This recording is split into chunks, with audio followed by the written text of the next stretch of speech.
باللہ من الشیطان الرجیم بسم اللہ الرحمن الرحیم ان اللہ وملائکتہ یصلون علی النبی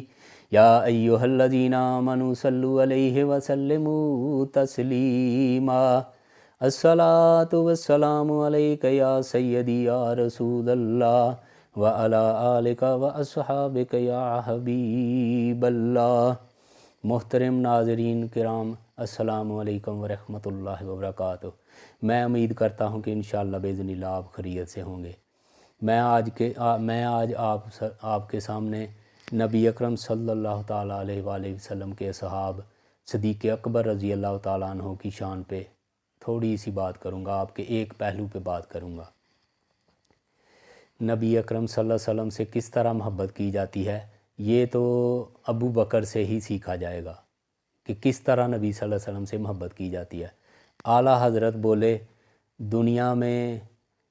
دنیا میں نبی اکرم صلی اللہ علیہ وآلہ وسلم جیسا کوئی پیر کامل نہیں، اور ابو بکر صدیق رضی اللہ تعالیٰ عنہ جیسا کوئی مرید نہیں۔ نبی اکرم صلی اللہ تعالیٰ علیہ وآلہ وسلم جب مکہ سے ہجرت کے لیے آپ نکلے تو وہ پہاڑ کی چوٹی کے نیچے آئے نا آپ، تو وہ پہاڑ کی بلندی ہے 5413 فٹ۔ وہاں پہ اس کی چوٹی پہ جانے کے لیے انسان اپنا جسم خالی لے کر بہت مشکل ہے جانا۔ کئی بار تو راستے میں انسان سانس لے گا وہاں جاتے ہوئے۔ تو وہاں اوپر جانے کے لیے جب آپ شروع ہوئے ابو بکر صدیق اور نبی پاک صلی اللہ تعالیٰ علیہ وآلہ وسلم، تو جاتے جاتے نے نبی صلی اللہ علیہ وسلم تھک گئے، آپ کے پاؤں مبارک میں ورم آ گئے، آپ کے نرم اور ملائم پاؤں دکھنے لگے۔ تو ابو بکر صدیق رضی اللہ تعالیٰ عنہ نے فرمایا یا رسول اللہ آپ میرے کندھوں پہ سوار ہو جائیں۔ تو نبی پاک صلی اللہ علیہ وسلم ابو بکر کے کندھوں پہ سوار ہو گئے، تو غار کی چوٹی کے اوپر نبی پاک صلی اللہ علیہ وسلم کو لے گئے۔ تو وہاں جا کے کہنے لگے یا رسول اللہ مجھے یہ بہت پرانی غار پڑی ہے، مجھے خطرہ ہے اس کے اندر کوئی، میں اندر دیکھ کے آتا ہوں۔ تو ابو بکر صدیق رضی اللہ تعالیٰ عنہ غار کے اندر چلے گئے، اپنی پگڑی مبارک اتاری اور پوری غار کو صاف کیا، اور پگڑی میں کے چھوٹے چھوٹے ٹکڑے کر کے جو سوراخ تھے نا پگڑی کے، جو غار کے سوراخ تھے نا ان کو بند کر دیا اور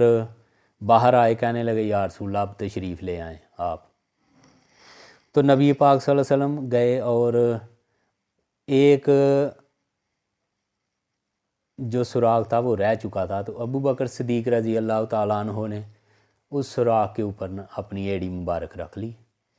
اور نبی پاک صلی اللہ تعالیٰ علیہ وآلہ وسلم کو کہنے لگے یا رسول اللہ آپ آرام فرمائیں۔ تو وہاں سے آپ مکہ سے نکلے ہوئے تھے، آپ تھکے ہوئے تھے، پہاڑ کے اوپر چڑھنا، تو آپ آرام فرمانے لگے۔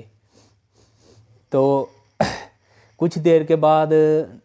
ابو بکر صدیق رضی اللہ تعالیٰ عنہ نے جس جگہ پہ ایڑی مبارک رکھی ہوئی تھی نا، وہاں سے کسی چیز نے کاٹا، تو ابو بکر صدیق رضی اللہ تعالیٰ عنہ کو شدت کی درد ہوئی، بہت زیادہ شدت سے درد ہوئی۔ تو آپ برداشت کر گئے کہ نبی پاک صلی اللہ علیہ وسلم آرام فرما رہے ہیں، کہیں آپ صلی اللہ تعالیٰ علیہ وآلہ وسلم کے آرام میں خلل نہ پڑ جائے، کہیں آپ بیدار نہ ہو جائیں۔ تو آپ اپنی پوری قوت سے، پوری طاقت سے اس کو برداشت کر گئے، صبر کر گئے۔ تھوڑی دیر کے بعد اس نے پھر نبی صلی اللہ تعالیٰ علیہ وآلہ وسلم کو، ابو بکر صدیق رضی اللہ تعالیٰ عنہ کو پھر تھوڑی دیر کے بعد اس نے کاٹ دیا۔ اس نے کاٹا تو پھر آپ صبر کرتے رہے، پھر بڑی آپ کو شدت سے نا تکلیف ہوئی، بڑا درد ہوا، تو آپ برداشت کر گئے، کہیں میرے محبوب نبی پاک صلی اللہ علیہ وآلہ وسلم کو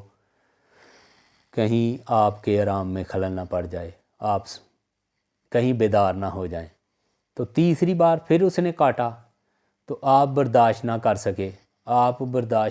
سکے اور آپ کی آنکھوں سے آنسو بہہ گئے۔ والضحیٰ کے چہرے والے کی چہرہ مبارک پہ پڑے، تو آپ صلی اللہ تعالیٰ علیہ وآلہ وسلم بیدار ہو گئے۔ تو آپ نے پوچھا ابو بکر کیا بات ہے، کیا ہوا ہے؟ تو ابو بکر صدیق رضی اللہ تعالیٰ عنہ فرمانے لگے یا رسول اللہ اس جو یہ سوراخ ہے وہاں میں نے ایڑی رکھی ہوئی ہے، وہاں سے کسی چیز نے مجھے کاٹا ہے یا رسول اللہ، اور مجھے بڑا درد ہوا ہے، اور 3 بار یا رسول اللہ اس نے مجھے مسلسل لگاتار کاٹا ہے، مجھے بڑی شدت سے درد ہوئی ہے اور میری آنکھوں سے آنسو نکل گئے ہیں، میں روک نہیں سکا یا رسول اللہ، اور نکل گئے ہیں اور آپ بیدار ہو گئے ہیں۔ میں نہیں چاہتا تھا یا رسول اللہ آپ بیدار ہوں اور آپ کے آرام میں خلل پڑے۔ تو نبی پاک صلی اللہ علیہ وسلم نے فرمایا ابو بکر اس جگہ سے، اس سراغ سے اپنی ایڑی ہٹاؤ۔ تو ابو بکر نے اپنی ایڑی مبارک جو ہے نا وہاں سے ہٹائی، اور وہاں سے ایک سانپ نکلا۔ اس نے کہا یا رسول اللہ میں تو 600 سال سے آپ کا انتظار کر رہا تھا، میں نے سنا ہوا تھا کہ یا رسول اللہ صلی اللہ علیہ وآلہ وسلم آپ ہجرت کے وقت اس غار میں آرام فرمائیں گے، اور تب سے میں یہاں آپ کا انتظار کر رہا ہوں کہ میں آپ کا دیدار کر سکوں، اور اسی وجہ سے میں نے یا رسول اللہ ابو بکر کی ایڑی کو کاٹا ہے، اس نے ایڑی اوپر رکھ دی ہوئی تھی، مجھے باہر نکلنے کا کوئی راستہ نہیں تھا، تو اس لیے میں نے کاٹا ہے، اور میں آپ صلی اللہ علیہ وسلم یا رسول اللہ میں آپ کا دیدار کرنا چاہتا تھا۔ تو اس سانپ نے پھر دیدار کیا، تو وہاں سے پھر آپ نکلے، تو محبت کا دیکھیں، آپ محبت دیکھیں میرے نبی پاک صلی اللہ علیہ وسلم سے عشق اور محبت دیکھیں۔ جب آپ نکلے تو مدینہ شریف کا سفر شروع کیا نا، تو ابو بکر کبھی نبی پاک صلی اللہ علیہ وآلہ وسلم کے آگے چلنے لگتے، تو کبھی پیچھے چلنے لگتے، تو کبھی دائیں چلنے لگتے، تو کبھی بائیں چلنے لگتے۔ تو نبی پاک صلی اللہ علیہ وآلہ وسلم نے فرمایا ابو بکر یہ آپ کیا کر رہے ہیں؟ تو فرمایا یا رسول اللہ مجھے خطرہ ہے کہ کہیں ہماری طاق میں کوئی آ نہ رہا ہو، ہماری طاق میں کوئی آ نہ رہا ہو، تو اگر کوئی آئے تو تیر یا تلوار یا نیزے کا کوئی وار کرے تو وہ وار میرے تک رہے، میں اس لیے یا رسول اللہ خدشے میں رہتا ہوں، کبھی آگے چلتا ہوں یا رسول اللہ، کبھی پیچھے چلتا ہوں، کبھی دائیں چلتا ہوں، کبھی بائیں چلتا ہوں، تو اس لیے ہی میں یہ کر رہا ہوں یا رسول اللہ۔ یہ دیکھیں نبی پاک صلی اللہ علیہ وسلم کی محبت ابو بکر صدیق کو، آپ کو کوئی ایسے کانٹا بھی چبھے وہ ابو بکر برداشت نہیں کر سکتے تھے، تو آپ کے اوپر کوئی وار کرنا چاہے تو وہ ابو بکر کیسے برداشت کرے گا؟ جو میرے نبی کو کانٹا بھی چبھے تو برداشت نہ کرے ابو بکر، وہ آپ کے اوپر ہجرت کے ٹائم پورا مکہ، پورے مشرکین مکہ نے اپنی پوری قوت، اپنی پورے جمع ہو کر زور لگایا ہوا تھا نبی پاک صلی اللہ علیہ وسلم پہ حملہ کرنے کے لیے، نعوذ باللہ نعوذ باللہ۔ تو ابو بکر کبھی آگے، کبھی پیچھے، کبھی دائیں، کبھی بائیں، یا رسول اللہ کوئی آپ کے اوپر وار کرے وہ وار میرے اوپر آئے یا رسول اللہ۔ یہ تھا ابو بکر، یہ تھی ابو بکر صدیق رضی اللہ تعالیٰ عنہ کی محبت۔ تو جب آپ نکلے، سفر جاری تھا، تو دیکھا کہ ایک گھوڑا سوار پیچھے آ گیا ہے، تو اس گھوڑا سوار نے قریب آ کے نبی پاک صلی اللہ علیہ وآلہ وسلم پہ حملہ کرنا چاہا، تو زمین نے پکڑ لیا اس کو، گھوڑا گھٹنوں تک زمین کے اندر دنس گیا اور اس کو زمین نے پکڑ لیا۔ تو وہ سراقہ بن مالک تھا، تو وہ کہنے لگا یا رسول اللہ مجھے معافی دے دیں، وہ منت سماجت کرنے لگا، آپ کی منتیں کرنے لگا یا رسول اللہ مجھ سے غلطی ہو گئی، مجھے معاف کر دیں یا رسول اللہ۔ تو آپ نے اس کو معاف کر دیا اور زمین نے چھوڑ دیا۔ جو ہی چھوڑا پھر نبی اکرم صلی اللہ علیہ وآلہ وسلم پہ اس نے حملہ کرنے کی کوشش کی، اور پھر زمین نے پکڑ لیا، پھر ایسے ہی اس نے منتیں کی، ترلے کی یہ نبی پاک صلی اللہ علیہ وآلہ وسلم کے، تو زمین نے پھر چھوڑ دیا۔ 3 مرتبہ اس نے یہ عمل کیا تو زمین نے پکڑ لیا، تو تیسری مرتبہ میرے نبی پاک صلی اللہ علیہ وآلہ وسلم نے فرمایا اے سراقہ میں تو تیرے ہاتھوں میں کیسر و کسرا کے کنگن دیکھ رہا ہوں، اور تو میرے اوپر حملہ کرنے کے لیے آیا ہوا ہے۔ تو نبی پاک صلی اللہ علیہ وآلہ وسلم، سراقہ بن مالک بعد میں آپ صلی اللہ علیہ وآلہ وسلم پہ ایمان لے آیا۔ تو یہی سراقہ بن مالک ایک جنگ کے اندر شامل تھا۔ سراقہ بن مالک یہ آپ کو بتائیں صحابہ اکرام کا، میں آپ کو ایک موضوع پہ نہیں تھا، میں اس موضوع پہ نہیں تھا، ایک آپ کو نبی پاک صلی اللہ علیہ وسلم کے فرمان کا کس طرح صحابہ اکرام اس کو لیتے تھے کہ یہ جو فرما دیا ہے یہ ہو کر رہے گا، جو میرے نبی پاک صلی اللہ علیہ وسلم نے فرما دیا یہ ہر حال میں ہر حال میں ہر حال میں ہو کے رہے گا۔ تو سراقہ بن مالک ایک جنگ میں شامل تھے، تو مشرکین نے، کافروں نے نا اپنے آپ کو قلعے کے اندر بند کر لیا، قلعے کا دروازہ بند کر دیا۔ اب صحابہ باہر سے قلعے کے دروازے کو توڑنے کی پوری کوشش کر رہے اور دروازہ نہ ٹوٹ رہا، پوری کوشش کی اور دروازہ نہ کھل سکا۔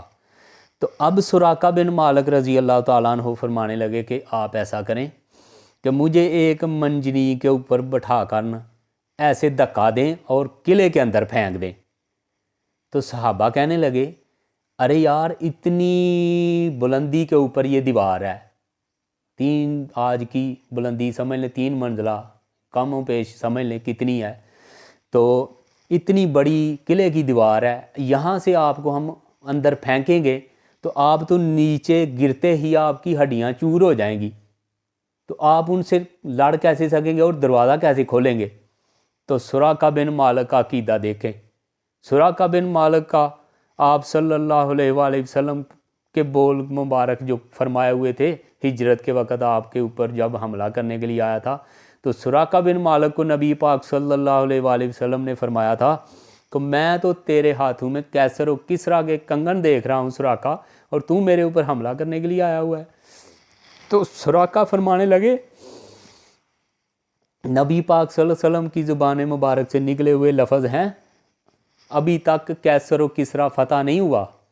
کیسر و کسرا فتح ہوگا، میرے ہاتھوں کے اندر کنگن آئیں گے، اس کے بعد مجھے موت آئے گی، ابھی تک کیسر و کسرا فتح نہیں ہوا، آپ مجھے پھینکیں قلعے کے اندر۔ اور صحابہ نے وہی کیا اور منجنیق بنائی اور قلعے کے اندر پھینک دیا، اور قلعے کے اندر پھینکتے ہی نیچے گرتے ہی آپ پوزیشن لے لی، آپ اپنی تلوار سیدھی کر لی، اور قلعے کے اندر جو مشرکین تھے، کافر تھے، ان کے اندر کھلکھلی مچ گئی کہ یہ کیا ہو گیا، یہ کہاں سے آ گیا؟ تو انہوں نے ان کے ساتھ لڑتے لڑتے پیچھے کو ہٹتے ہٹتے آگے قلعے کا دروازہ کھول دیا اور مسلمان اندر داخل ہو گئے، اور اللہ نے انشاءاللہ باذن اللہ فتح عطا فرمائی مسلمانوں کو۔ ارے یہ تھا نبی پاک صلی اللہ علیہ وسلم کے صحابہ کا، نبی پاک صلی اللہ علیہ وآلہ وسلم کے بول مبارک پہ آپ کو اتنا عقیدہ، آپ کا اتنا یقین کامل تھا کہ جو نبی پاک صلی اللہ علیہ وآلہ وسلم زبان مبارک سے فرما دیں ایسا ہی ہوگا۔ میں تھوڑا موضوع سے ہٹ گیا تھا، میں آپ کو شان ابو بکر اور ابو بکر رضی اللہ تعالیٰ عنہ کی محبت بتانے لگا تھا، تو آتے آتے ایک مسئلہ آ گیا تو میں آپ کو بتانا ضروری سمجھا۔ میری دعا ہے کہ اللہ رب العزت آپ سب کو، میرے سنے ہوئے اور مجھے اور آپ کو سننے والوں تمام کو اس پہ عمل کی توفیق عطا فرمائے۔ میری اندر کی خواہش ہے، میری اندر کی جو تمنا ہے وہ یہی ہے کہ جتنے بھی ہم لوگ بے نمازی ہیں وہ سب حضرات نمازی بن جائیں اور اپنے اللہ کو دنیا سے راضی کر کے جائیں۔ اللہ کی قسم ہے اگر اللہ راضی ہو گیا تو قبر جنت کے باغوں میں سے جنت کا باغ بن جائے گی، جس طرح میرے نبی پاک صلی اللہ علیہ وسلم کا فرمان ہے۔ تو اگر اللہ ناراض ہو گیا تو اللہ کی قسم ہے قبر انگارے بن جائے گی، جہنم کی آگ بن جائے گی قبر۔ اللہ کی قسم ہے، اللہ کی قسم ہے، اللہ کی عزت کی قسم ہے، آج اللہ نے موقع دیا ہوا ہے، آپ کو صحت اور تندرستی دی ہوئی ہے، آپ کو اللہ نے پوری سہولیات دی ہوئی ہیں، اور اس کے باوجود بھی ہم اور میں اور آپ سب لوگ بے نمازی ہو چکے ہیں۔ چند لوگ گنتی کے نمازی بچے ہوئے ہیں جو نماز پڑھ رہے ہیں، جو آتی اللہ و آتی رسول پہ عمل کر رہے ہیں، نمازیں 5 ادا کر رہے ہیں۔ خدا را میری فریاد ہے، میں اللہ اور اس کے رسول کا واسطہ دیتا ہوں آپ کو کہ جو بے نمازی ہیں حضرات ہیں وہ نمازی بن جائیں، جو زندگی میں گناہ کیے ہیں ان کی توبہ کر لیں، ان کی توبہ کر لیں۔ اللہ کی قسم ہے آپ توبہ سچے دل سے کر لیں گے تو یہ دنیا اور آخرت آپ کی اللہ بہتر کر دے گا۔ اللہ مجھے اور آپ کو سب کو عمل کی توفیق عطا فرمائے۔ وما علینا الا البلاغ المبین۔